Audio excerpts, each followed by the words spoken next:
You have a listing agent and you haven't heard from them in 4 weeks. How would you feel about that one? Neglected. Okay, yeah, absolutely. So this is number 4. What does number 4 say? How will you communicate with me through this process? And I'm going to tell you the best ways that your agent should communicate with you. All right, let's get started. Let's get started. So as you know, we've already been going through all the questions of here are the 5 questions when you're selling in Idaho, what you should be asking your realtor. Yep, the in an 5 interview. top. Yeah, Yep. in an interview. You should be interviewing agents, and this is the 5 questions. And this is number 4. Number 4. So tell me, how are you going to communicate with me? I'm going to ghost you for 4 weeks until you call another agent and complain. No, that really happened to me. It was somebody that Joe knew. So I was shocked that they didn't use me to begin with, right? Oh my gosh, yeah. But yeah, no, I was absolutely shocked. And then so this was the conversation. So my listing is about to expire and I haven't heard from her. She put it on the market. And the first 4 weeks, we hadn't heard from her. And I know she overpriced the house, but she's the expert, right? Yeah. That's number 3, knowing the neighborhood. Yeah. Now, this is number Yes. 4, communication.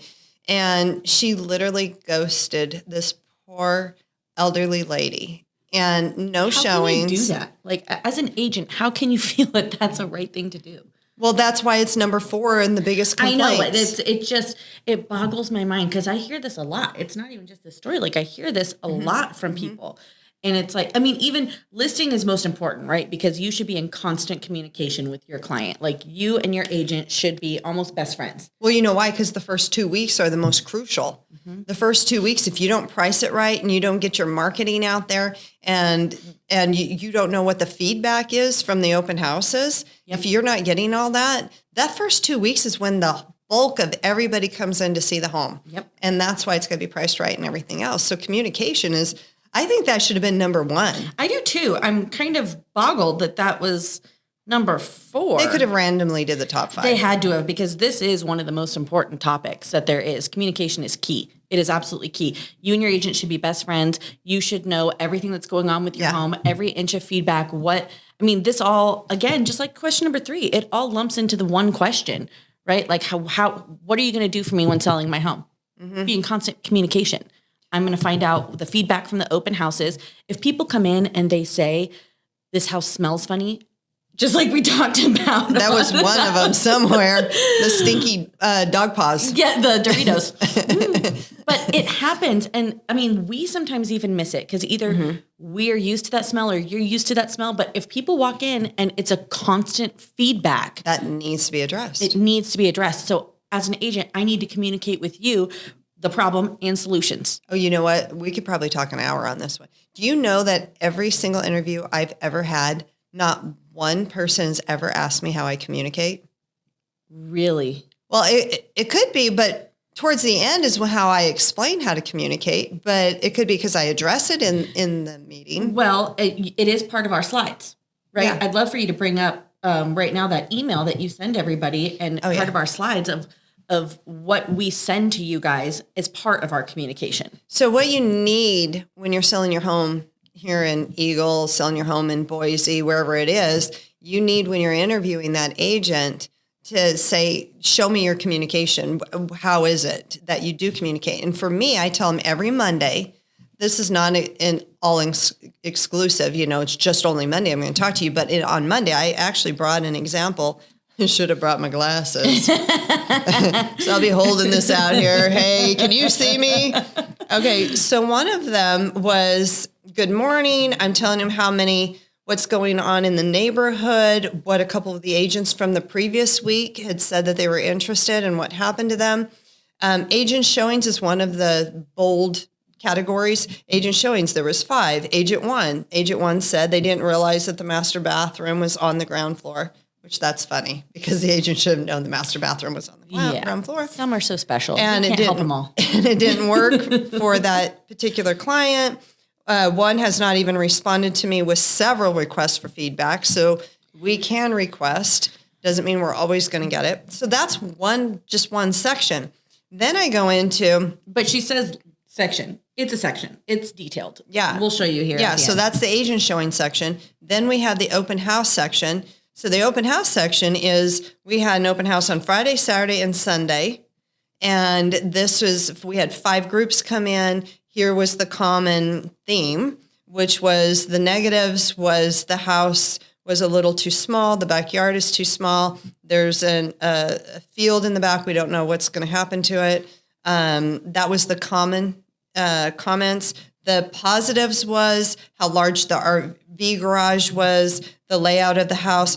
So you're getting a feel every single week with the same common things. I mean, if there's things that we can't prevent, like a field in the back, that would now when we're doing communication, that would probably be a price reduction if this is a common theme that people aren't pulling the trigger on the house. Well, I also think that would probably be brought up in the price analysis portion in our first meeting as well, or our second meeting actually, because the first meeting is to get to know your home. That's when we're going to see that field and surrounding areas and everything. And that would probably be discussed in pricing your home. Yeah.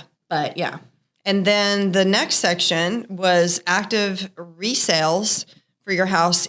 So when you're selling your house in Star, in particular for this one, and I did resales versus new construction, because even if you are a resale, which you would be because you're listening to this podcast, you have competition, which is the new construction. So you need to be communicated with, like, I had a listing that was along the same street as a new construction builder. So we're competing with the new construction. And I had to keep this updates going on a weekly basis because what they were doing with their 4 homes. Oh gosh, I remember that. They were knocking the price down on every single one of these homes by $5,000 every single week until it's sold. Yep. And so I was having to explain, okay, this one sold, this one's still available. This one, okay, now we don't have any. So that communication had to be addressed every single week. And then if you're very specific, like if you have an RV garage, I'll even take that down to the next level and I'll say all RV garages selling your home in Star. I'll have that specifically in there. And what I like to do the first week is all my stuff, not all of one in particular is trackable. Some of the items aren't trackable, but the one that is trackable, I like to show the other agents what they're doing, like 30 days on market, and they've had 5,000 views, 30 days. My home, 4 days on market, and we've already got 5,000 views. So I only do it the first email just to give you an idea that my marketing is, right? Yeah. It's blowing up. And then what I like to do also in that email is, I don't know if you guys are going to be able to see this. I can have the pop-up. Adam, we can probably do a pop-up right of this.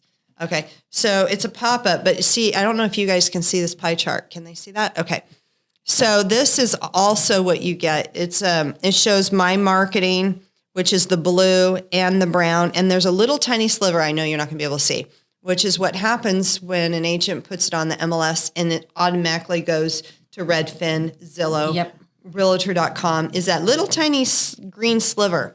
So this is why I like to show what's happening. And down here, it gives you how many views you've gotten. So this particular one, I need to update some of these, but this one in particular was only on the market for, I think, 6 days, had 3,400 views. But I've had unique homes on properties that are on an acre, and their first weekend had 10,000 views. And I'm like, yeah, baby. Oh, I would say I had one that on the outskirts, but it's a lower priced home. So it's like 300 or below. And those ones get 10 to 15,000 views in a week. Easily. So don't you want to know how many people are viewing your home? So this is that's just my Monday emails that go out. And the reason why I want to explain why she says, this is what I send out on Monday is because we want a full week's worth of information to give you. We do communicate with you daily, just on everything. How's it going? What's going on? We have 2 showings today, but you're going to forget if Monday we had 2 showings and then we don't have another showing till Friday, you're going to even forget that Monday had 2 showings. And we just came off the weekend, which is open houses. Exactly. So that Monday you're going to get a list. Oh, wow, we had 7 showings this week. I didn't even realize. Yeah. So it's just a nice reminder and a recap of everything that went on that week so that you're in touch with everything that's going on with your home when you're selling in Idaho. And then when we go into contract, so then you're going to want to need to know Well, there's a lot of stuff, right? So we've got pets that we have to deal with sometimes. Yep. So the communication between us needs to be spot on. Because if you have a cat in the house, we need to know these things and let you know how the showing went, right? Yes. While we're in contract. That's the other thing. That's the big one. So you need to know the process and the steps. You don't want to be shocked that an inspector just walked into your house Tuesday at 8 a.m. Yeah. So the communication on that, the process of going through title, getting the keys ready. I'm trying to think of all the things. Getting all of the movers in and out of there and having cleaners. So the communication on when the cleaner's going to come and all of that good stuff as well. You just don't want to be left in the lurch. You know, you want to know what's going on, because when you're selling your home in like this one star, or selling your home in Idaho, it's stressful. There's no nice way to put it. It's stressful. Like when you're under contract, you have anxiety, right? We talked about that. The inspection portion, that's why we do a pre-listing inspection, so that we can know everything that's going on. But if for some reason the clients choose they want to do an inspection, or they want a roof inspector, or they want an HVAC guy, you want to know when they're going to be there, how long they were there, what the result was. You don't want to just be left in the lurch like, okay, now we're at the closing table, or now it's a week later. What happened? Is everything good? Are we good? Can I look for another home? Can I expect? You need to be in constant communication with your agent for sure. Yeah, I remember when I was selling my house on that other side, that other state that we don't talk about. Voldemort. Yeah. Now that shall not be named. I just remember being so anxious constantly every time there was a showing and wanting to know, how did the showing go? Yep. So, I mean, I don't mind if you guys call and say, how did that showing go? And trust me, if you're not hearing that particular day how the showing went, that's because either one, they haven't communicated with us, or two, it didn't go so well, and we'll put it in the summary. Yep, absolutely. And we already showed this. Yeah. So that, I think, is the most important thing is the communication. Well, communication is key. I think I've said that a million times, but communication is 100% key. And texting, emails, phone calls, yes, all of that, and what your preferred. And the other thing is when somebody's out of state and we're taking care of the house for you. Oh, yeah.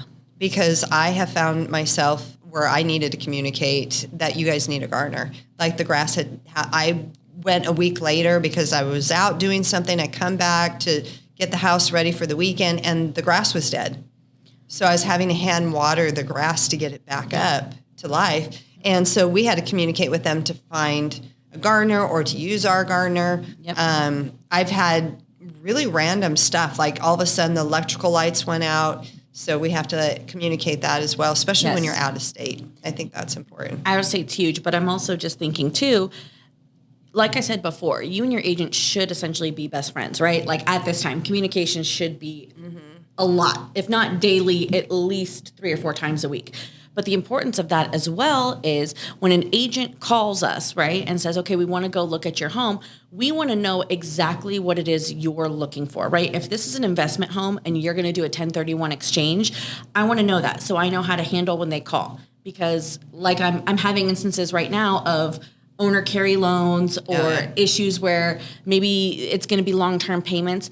If that's a situation coming at us, but I know you want to take all the money right now and go put it somewhere else, I'm not going to necessarily get your hopes up of a showing. I'm going to explain that to the agent as far as what we discuss so that they know ahead of time, right? Communication's key. I want to know exactly what your goal is for selling your home in Idaho so that I can be sure to get the best possible people in there for you. Yeah, can you imagine if they're doing a 1031 exchange and that same agent that goes to that client for 4 weeks and they're in transaction is not communicating with anyone on trying to get that timing just perfect on the finances and everything? That hasn't even been discussed yet. That's actually a really good point. Yeah. So with 1031 exchanges, if you guys don't know, which isn't for everybody, not everyone's going to go through this, but let's say it's not a 1031 exchange and you are already on contract on a purchase of your home, okay? Timing the is house of cards. Everything. I call it the house of cards, and you're in another state.